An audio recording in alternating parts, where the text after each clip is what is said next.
My name's Alex, and I'm 28 years old. If you'd asked me a month ago, I would have told you that my family was, at worst, mildly dysfunctional. You know, the usual passive-aggressive comments at Thanksgiving, my mom playing favorites with my younger sister Emily, and my dad being blissfully unaware of literally everything.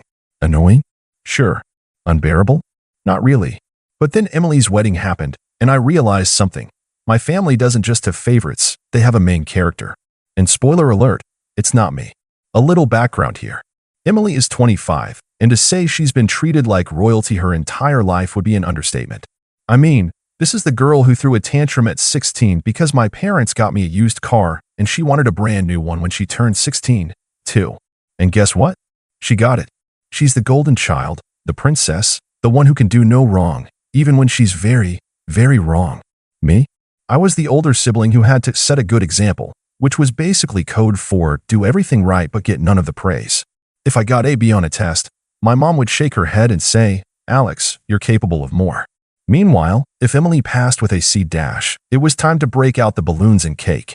Anyway, I knew going into Emily's wedding that I wasn't going to be the star of the show. Obviously, it was her wedding, and I was happy to just be a supportive sibling, smile for the pictures, and get through the day without any unnecessary drama. But what I didn't expect, what I couldn't have expected, was how far they would go to make sure I knew exactly where I stood in this family. The warning signs were there early on. First, I found out that I wasn't in the wedding party. Fine, whatever. Not everyone includes their siblings as bridesmaids or groomsmen. Then I found out that Emily's childhood best friend, her coworker, and her fiancé's cousin's girlfriend were in the wedding party. All right, that stung a little, but hey, maybe she just wanted to keep things fresh. Then came the seating chart. Now, I didn't expect to be at the head table, obviously. That's for the couple in their wedding party. But I figured I'd at least be seated with our family. You know, the people I've shared DNA and holidays with my entire life. Nope. When I arrived at the venue and picked up my place card, I noticed something weird. My name wasn't with my parents, my aunts, or my cousins. No, my card wasn't even on the seating chart at all. I had to ask someone where I was supposed to sit. A wedding planner checked the list and then gave me the tightest, most awkward smile I've ever seen. "Oh, Alex? You're, right here." She pointed. I looked, and that's when I saw it. My seat was not in the grand ballroom, where the chandeliers sparkled and the elegantly decorated tables filled the space. It was outside the ballroom, as in the hallway, near the coat rack. At first, I actually laughed. I thought there had to be some mistake. Like, oh, maybe they ran out of chairs and needed to move some things around. But no, that was my designated seat. A lonely little table near the entrance, just me and the faint smell of mothballs from people's winter coats. I turned to the wedding planner, still grinning like a fool because my brain refused to process what was happening. "You're kidding, right?" She looked so uncomfortable. "I'm really sorry, but this is where you've been assigned." Assigned. Like a prisoner getting their cell block number. I wasn't even mad yet. I was too busy being confused. Like, was this some kind of prank? Some bizarre wedding tradition I'd never heard of? I needed answers, and I knew exactly who to ask. I found Emily near the bridal suite, basking in the glow of being the bride, surrounded by her friends and our mom, who was busy fawning over her dress. She saw me coming and gave me the fakest smile in the world. "Oh, hey, you made it." I held up my place card. "Yeah, quick question. Why is my seat not in the reception hall?" She blinked, then giggled. Actually giggled. "Oh, that. Yeah, we had to move a few things around last minute." Uh-huh. And I just so happened to be the one who got moved? To the hallway? Emily shrugged like it was no big deal. I mean, yeah, we had to prioritize close family at the main tables. I blinked. I am close family. That's when my mom, who had been pretending not to listen, chimed in with a sugary sweet voice. "Now, Alex, don't make a scene. It's Emily's special day." I'm not making a scene. I'm asking why I'm literally sitting with the coats. And then, Emily dropped the line that officially made this the worst wedding I've ever attended. "Well, you kind of aren't really immediate family anymore." I stared at her, trying to decipher what that even meant. "Excuse me." She shrugged again, adjusting her veil like this conversation was boring her. "You moved out years ago. You don't come around that often. And, like, you're not married or anything. It's just different now." I don't even know how to describe the feeling that settled in my chest at that moment. It wasn't just anger. It was something heavier, something colder. I wasn't immediate family anymore? Because I had the audacity to grow up and live my own life? Because I wasn't married? Before I could say anything, another voice cut in. And that's when I saw her. Emily's mother-in-law. I hadn't interacted with her much before that day, but the second she walked up, I knew exactly what kind of person she was. The type who loved drama, thrived on it, and lived to stir the pot. She glanced at me, smirking. "Oh, you're Alex? I was wondering who that seat belonged to." I forced a tight smile. "Yep, that's me. The sibling who apparently doesn't count." Emily's Emile chuckled and gave me a once-over, her expression full of mocking sympathy. "Well, you know how weddings are. Only the most important people get the best spots." That's when it clicked. This wasn't just Emily's doing. Her new mother-in-law was enjoying this. And suddenly, everything made sense. This wasn't some seating mistake. This wasn't bad planning. This was intentional. And the moment I realized that, something inside me shifted. I wasn't going to sit through this wedding quietly. And I definitely wasn't going to leave without making a statement. I took a slow, deep breath, my fingers tightening around the place card still in my hand. All right, if this is how they wanted to play it, fine. But they forgot one thing. I grew up with Emily. I knew her secrets. I knew all the little things she said behind people's backs. And most importantly, I knew that she hated her new mother-in-law. Oh, she'd smiled in her face, acted all sweet. But behind closed doors, it was another story. And right now, I had an audience. I turned to Emily's mother-in-law, plastering on my best fake sympathetic expression. "You know, it's funny. Just the other day, Emily was so worried about seating arrangements." Emily, who had been looking at her nails like she was bored, suddenly stiffened. Emile raised an eyebrow. "Oh." I nodded, keeping my voice casual. Yeah, she was stressed. Kept saying she really didn't want certain people sitting too close to the head table. I let the words linger, then leaned in slightly, like I was letting Emile in on a juicy little secret. Something about not wanting her wedding photos ruined by, what was it, Emily? I turned to her, tilting my head. "Oh, right. By someone's tacky dress sense." A hush fell over the little group. Emile's smirk disappeared in an instant. "Excuse me." Emily's face drained of color. "Hey, Alex, but I wasn't done." "Oh, and remember how you were so worried about speeches?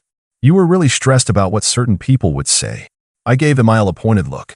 "I believe your exact words were, if she gives a speech, I swear to God, I'll lose my mind.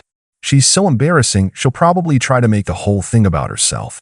Emile's expression darkened. Emily made a strangled noise, reaching for my arm. "Can I talk to you for a second?" I pulled away, pretending to be confused. "Why?" I thought we were having a family conversation. Since I'm not immediate family, I figured I'd at least try to get involved somehow. Emile turned to Emily, her eyes narrowing. "Is that true?" Emily let out a nervous laugh, shaking her head. "No, of course not. Alex is just, oh, and don't forget the bachelorette party." I gasped, smacking my forehead. Silly me. How could I not mention that? I turned back to Emile. "You know, the one where Emily spent half the night complaining about you? Said she was counting down the days until she didn't have to fake nice anymore? Said she was only tolerating you because she didn't want to start her marriage off with drama. That was it. That was the kill shot." Emile's mouth fell open. My mother, who had been standing awkwardly to the side, looked horrified. My dad, who had been completely clueless up until now, actually took a step back like he wanted to pretend he wasn't part of this. Emily's friends, the bridesmaids, started whispering amongst themselves, sending each other wide-eyed glances. Emily, meanwhile, looked like she was about to burst into flames. Her lips were moving, but no sound was coming out. And then, Emile turned on her. "You ungrateful little brat." I had to bite my tongue to keep from smiling. Because this was about to get good. "You think you can just use me?" Emile's voice was sharp, angry. "After everything I've done for you? The money I put into this wedding? The favors I pulled?" She gestured wildly toward the ballroom, her perfectly manicured nails flashing under the chandelier lights. "And this whole time, you've been running your mouth behind my back?" Emily stammered. "I didn't." Emile turned to my parents. "You knew about this? You raised her to be this kind of snake." My mother looked like she was going to faint. "Of course not. Emily would never." "Oh, don't even try," I cut in, shaking my head. "You absolutely knew. You just didn't care." I let out a fake sigh. "I mean, you did raise her to think she's the most important person in the world. Kind of makes sense she'd start treating everyone else like garbage, huh?" Mom's face twisted with anger.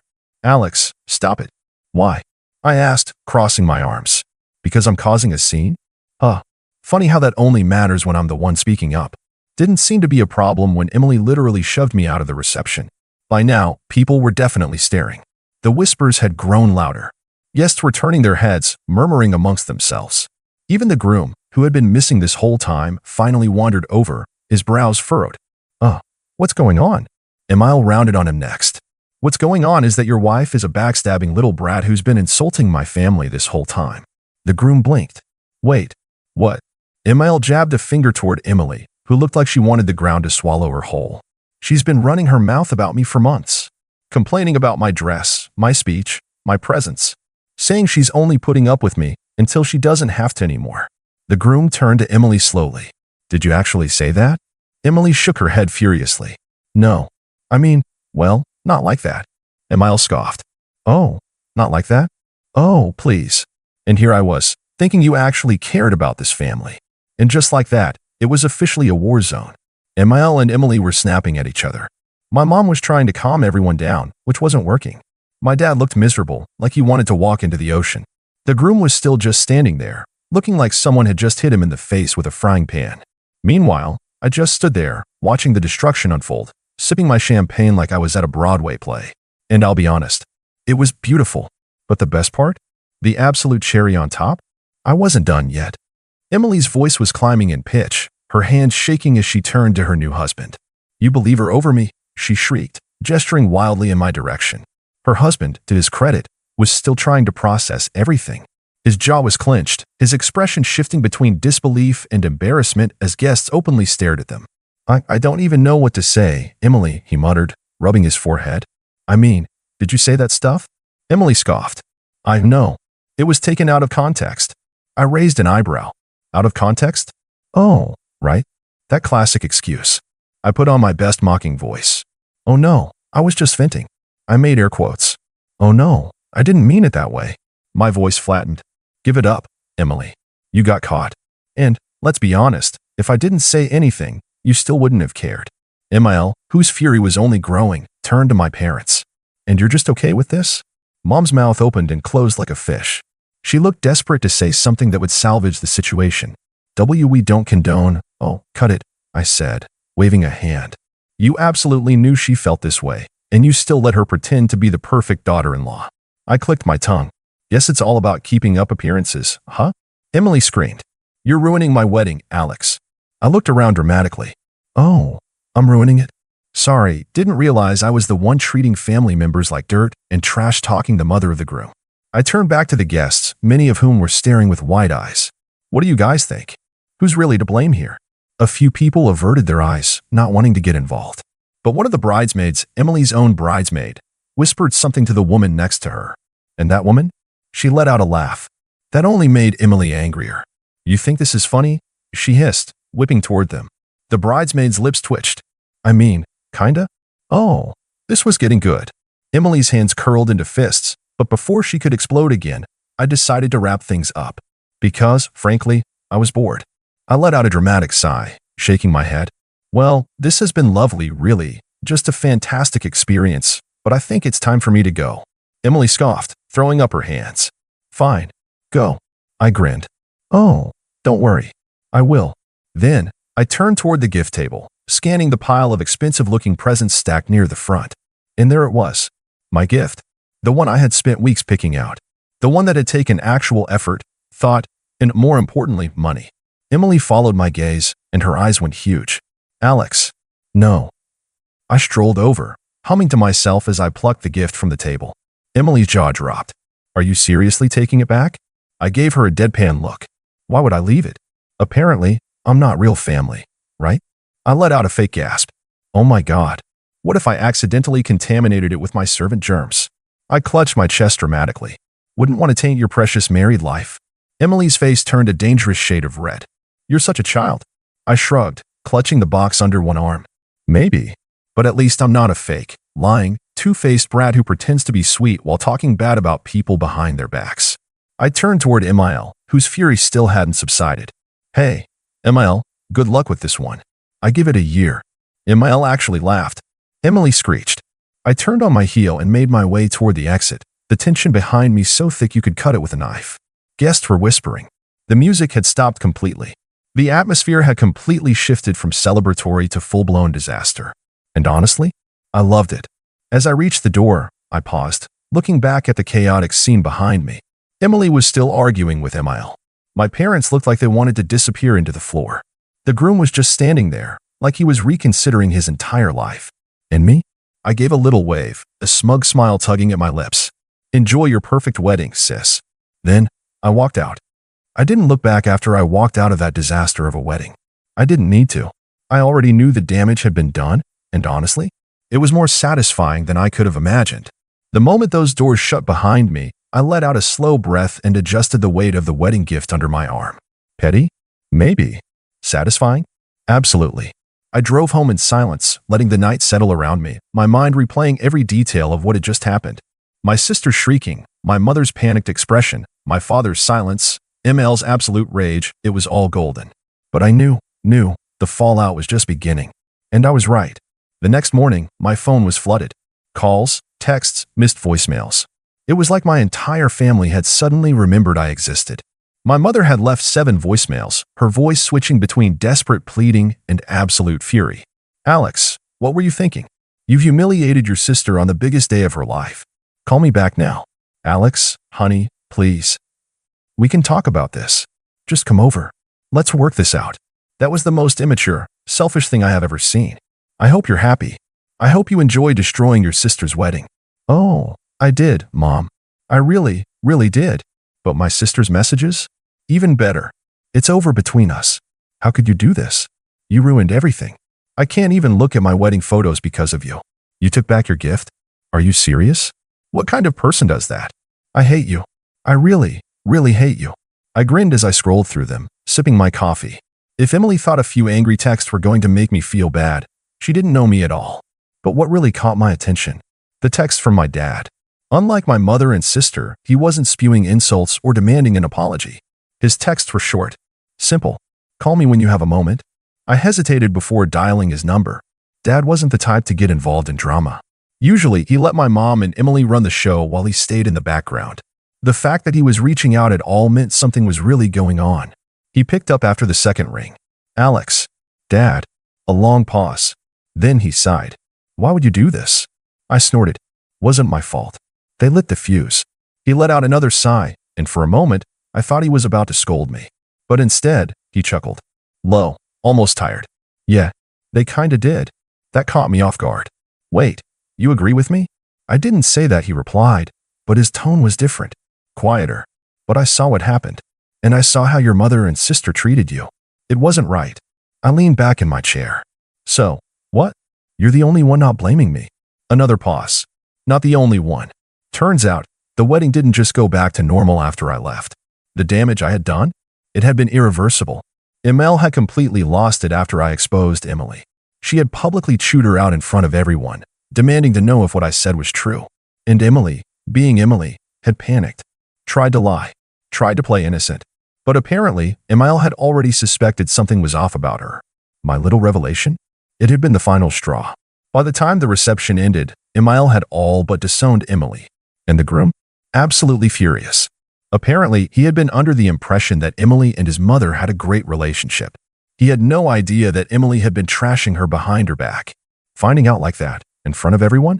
Yeah, not great for a brand new marriage. According to my dad, he and Emily had a huge fight that night. A huge one. As in, maybe we should rethink this whole marriage levels of huge. And my parents? Oh, they were caught in the middle of it. My mom had tried to do damage control, but Emil wasn't having it. She blamed my mother for raising a spoiled brat and had told her, point blank, that she didn't want Emily anywhere near her family anymore. Complete and total fallout. So, what's the situation now? I asked, genuinely curious. Dad sighed again. Emily is, well, she's not handling it well. I rolled my eyes. Shocker. She's blaming you for everything. She thinks if you hadn't said anything, none of this would have happened. I let out a laugh. Oh, of course she does. God forbid she actually take responsibility for her own actions. Dad was quiet for a moment. Then, he said, she wants you to apologize. I actually choked on my coffee. Apologize. She thinks it's the only way to fix things, he continued. She thinks if you just take the blame, maybe Emil will forgive her, and things can go back to normal. I couldn't stop laughing. Yeah, that's not happening.